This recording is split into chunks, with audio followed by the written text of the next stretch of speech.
So welcome to this video. My name is Alex and I'm just recording this video at the end of the day on my evening walk in the mountains, surrounded by trees, and got my doggies with me. Doggies! There they are. And I'm just making this video because firstly, I love communicating. So even though I may not have anything valuable or worthwhile to say, I get pleasure from communicating.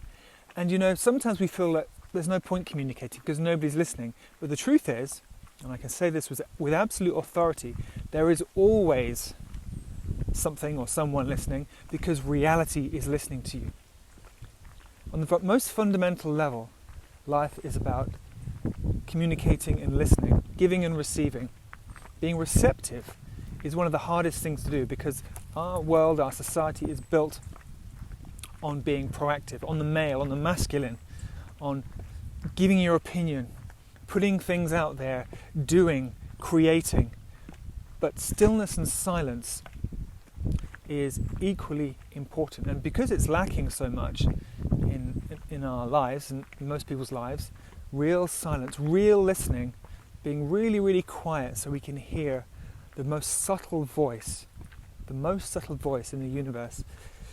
It's so important that we do this. It's so important that we spend time in nature, not necessarily, with our phones or if I want to talk, here I am on my iPad, but in nature, being quiet, just allowing our minds to settle down, allowing the wind to blow away our thoughts, and just kind of talking to God. You don't have to believe in God, but talking to this force which is greater than us, which is real, by the way.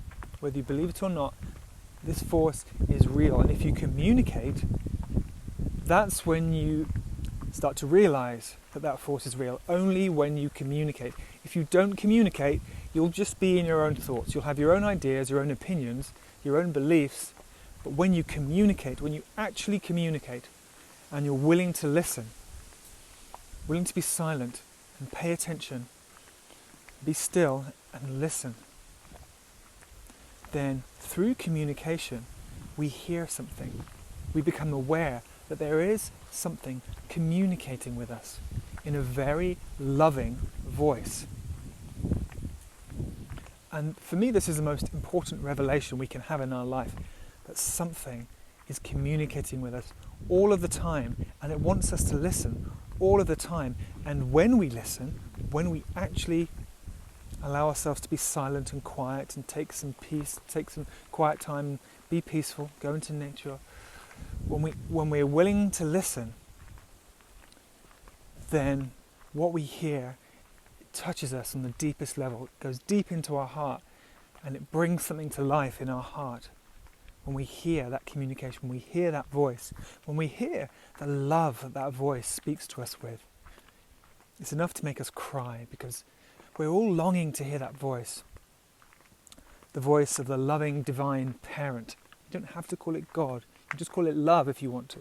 But that loving voice of that divine loving parent, it's what our heart is waiting for. It's what our heart is designed to receive. Of course, our heart is designed for many things, but I remember if you lived in the UK, you might remember a music store called HMV.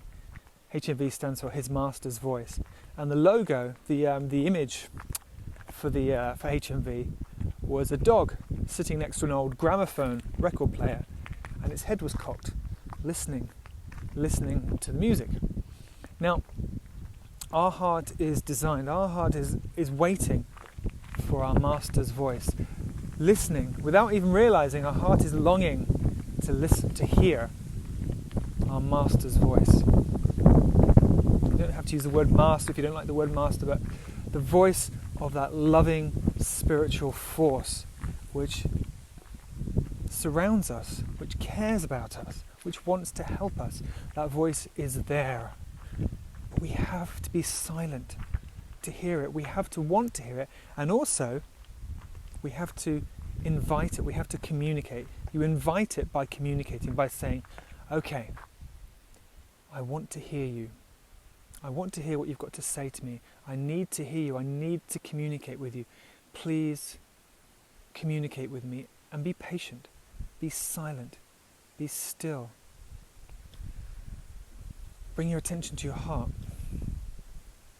and you will surely receive the communication that comes from that loving spiritual parent. I guarantee you, because it's real. After 20 years, or more than 20 years of searching for God, of wanting to know the spiritual truth, and becoming more receptive, becoming more silent, becoming more present to my heart, I can guarantee you that voice is real. It's not imaginary.